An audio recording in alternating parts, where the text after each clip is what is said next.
بسم اللہ الرحمن الرحیم۔ اسٹامپ پر لکھ کر دیتا ہوں کسی بھی نماز کے بعد سینے پر ہاتھ رکھ کر فَبِأَيِّ آلَاءِ رَبِّكُمَا تُكَذِّبَانِ پڑھ لیں۔ ذاتی مکان اور گاڑی، بنگلہ، پیسہ بے شمار۔ محترم ناظرین، اگر دولت سنبھال سکتے ہو تو کسی بھی نماز کے بعد فَبِأَيِّ آلَاءِ رَبِّكُمَا تُكَذِّبَانِ سینے پر ہاتھ رکھ کر پڑھ لے۔ ذاتی مکان، گاڑی، بے تحاشا دولت آ جائے گی۔ محترم ناظرین، آج کا قیمتی وظیفہ میں آپ کو بتانے جا رہا ہوں۔ یہ ایک خاص عمل میں آپ کے ساتھ شیئر کر رہا ہوں۔ اس وظیفے کی اتنی برکت ہے کہ آپ کے بگڑے کام سنور جائیں گے۔ آپ کا دولت کا مسئلہ ہے، لڑائی جھگڑے کا مسئلہ ہے، گھر میں تنگ دستی، محتاجی ہے، گھر میں لڑائی جھگڑے بہت زیادہ ہیں۔ اگر کوئی بات نہیں مانتا، یا کاروبار اس میں برکت نہیں ہے، یا منافع نہیں ہے، یا کاروبار چل نہیں رہا، بس یہ ایک وظیفہ کرنے سے جو معجزات ہوں گے آپ دیکھتے رہ جائیں گے۔ اور کافی لوگ ایسے ہیں جو وظیفہ کر کے تھک گئے ہیں لیکن ان کو کامیابیاں نہیں ملتی۔ ان کے راستے میں اس طرح کی رکاوٹیں ہیں، اس طرح کی بندشیں ہیں، تو ان کے لیے بھی یہ عمل ہے، وہ بھی اس وظیفے کو کر لیں۔ تو یہ خاص وظیفہ کیجئے۔ اس سورت کو پڑھنے والا آج تک کبھی کسی کی حاجت سے محروم نہیں رہا۔ اس آیت کو پڑھنے والے کو مانگنا نہیں پڑتا اور اسے مل جاتا ہے۔ تو میرے بھائیوں، آج کا یہ جو وظیفہ ہے، اس کو کتنی تعداد میں پڑھنا ہے، کس وقت پڑھنا ہے، اور اس وظیفے کو پڑھنے سے کیا کیا فائدہ آپ کو ملیں گے، آج کی اس خاص ویڈیو میں ہم آپ کو اس کے متعلق سب کچھ بتائیں گے۔ حدیث پاک صلی اللہ علیہ وسلم کا ارشاد ہے، اے لوگو، اتنی عبادت کرو جو قابل برداشت ہو، کیونکہ اللہ ثواب دینے سے نہیں رک سکتا یہاں تک کہ تم خوف عبادت کرنے سے اکتا جاؤ گے۔ اب آپ نے اس سورت کی آیت کو کیسے پڑھنا ہے، کس ترتیب سے پڑھنا ہے، یہ اب طریقہ کار جان لیجئے۔ جب تک آپ کو طریقہ کار نہیں پتا ہوگا پھر عمل اثر نہیں کرتے، کچھ خاص احتیاط ہوتی ہیں۔ تو اب اس کا طریقہ کار جان لیجئے۔ احتیاط میں سب سے پہلے یہ ہے، کس وقت آپ نے اس عمل کو کب کرنا ہے۔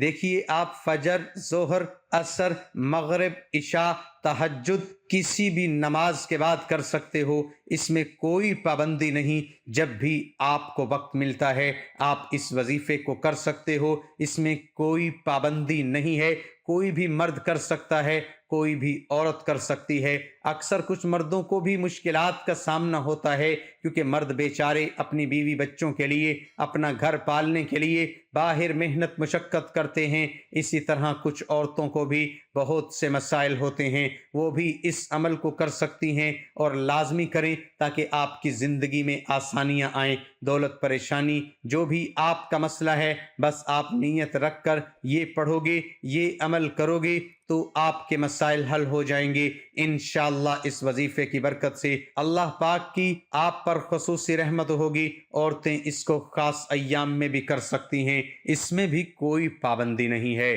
پہلے آپ کوئی عمل کرتے ہیں، کوئی وظیفہ کرتے ہیں، کوئی تسبیح کرتے ہیں، اس کے فوراً بعد بھی اس عمل کو کیا جا سکتا ہے، اس میں بھی کوئی پابندی نہیں ہے۔ محترم ناظرین، بحیثیت انسان اگر ہم اپنے رب کی نعمتوں کو شمار کرنا اگر شروع کر دیں تو میری ناقص رائے میں یہ فانی زندگی ختم ہو جائے گی، مگر نعمتوں کی گنتی ختم نہیں ہوگی۔ ہماری طبیعتوں میں ایسی بے تابی آ گئی ہے کہ ہم جو نعمت سے ابھی وقتی طور پر محروم ہیں اس کے لیے مرے جا رہے ہیں، اور جو نعمتوں کا انبار ہے اس کے لیے شکر گزار نہیں ہے۔ اگر ہم اللہ کی اسی نعمت کے شکر میں مصروف ہو جائیں کہ اس نے ہمیں بحیثیت مسلمان پیدا کیا اور بحیثیت مسلمان ہی ہماری موت متوقع ہے، تو شاید عمر بیت جائے مگر شکر کا حق ادا نہ ہو پائے گا۔ زندگی کو اگر دل فریب اور آسان بنانا ہے تو لوگوں میں نقص نکالنے کی بجائے اپنے رب کی نعمتوں کو گننا اور ان کا شکر کرنے کی عادت بنا لیجئے۔ یقین کرے زندگی خوبصورت اور بابرکت ہو جائے گی۔ وقت کو مد نظر رکھ کے وظیفے کی طرف چلتے ہیں۔ اعوذ باللہ من الشیطان الرجیم، بسم اللہ الرحمن الرحیم۔ یہ وظیفے کا حصہ ہے، آپ نے لازمی پڑھنا ہے۔ اس کے بعد آپ درود شریف پڑھیں گے، ایک بار میرے ساتھ بھی پڑھیے گا۔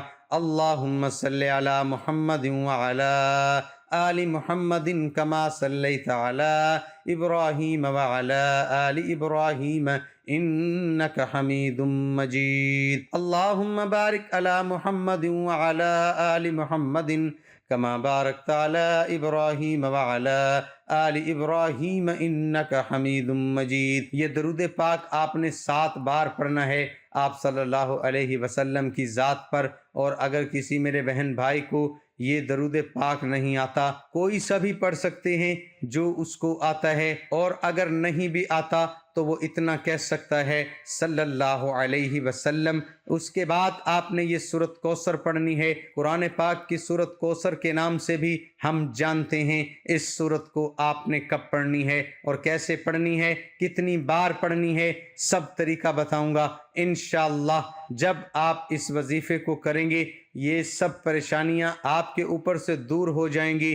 اللہ پاک اسی صورت میں ہمیں یہ آگاہ بھی کر رہے ہیں کہ ہم غمگین اور اداس نہ ہوں، کیونکہ ہر مصیبت کے بعد آسانی ہوتی ہے۔ لہٰذا اگر کوئی اللہ تعالیٰ کے دین پر ایمان رکھتا ہے، اللہ تعالیٰ کے وعدوں پر کامل بھروسہ رکھتا ہے، اور اللہ تعالیٰ کے کلام اور رسول اللہ صلی اللہ علیہ وسلم کی باتوں پر مکمل یقین رکھتا ہے، تو وہ مصیبت کے بعد آسانی ضرور دیکھے گا، اور اس کی زندگی میں تنگی کے بعد خوشحالی ضرور آئے گی۔ آپ نے سورۃ کوثر کو صرف 21 بار پڑھنا ہے، اچھی طرح پڑھنا ہے۔ اس کے بعد آپ لوگوں نے سینے پر ہاتھ رکھ کر سورۃ رحمان کی یہ آیت فَبِأَيِّ آلَاءِ رَبِّكُمَا تُكَذِّبَانِ 100 مرتبہ پڑھنی ہے، اور جب آپ اس کو پڑھیں گے آپ کے ذہن میں آپ کے مقصد ہوں، جو آپ کے لیے مشکلات بنی ہوئی ہے، جو آپ کی حاجتیں ہوں، آپ یقیناً اس نیت سے ہی کریں گے کہ آپ کے تمام مسائل دور ہو جائیں گے۔ جو بندہ ہر وقت استغفار کرتا رہتا ہے، اللہ اس کی ہر مشکل آسان کر دیتا ہے اور ہر غم دور کر دیتا ہے، اور ایسی جگہ سے روزی دیتا ہے کہ جہاں سے اس کا گمان بھی نہیں ہوتا۔ آپ نے 100 دانوں کی ایک تسبیح کرنی ہے۔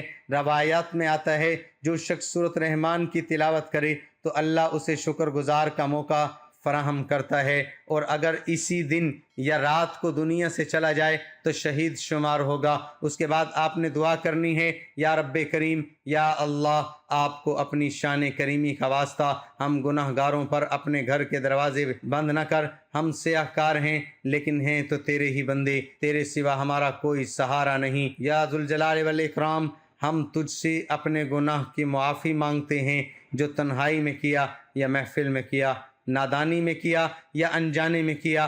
اللہ اپنی شان کریمی کے صدقے، اپنے کعبہ کی عظمت کے صدقے معاف کر دے۔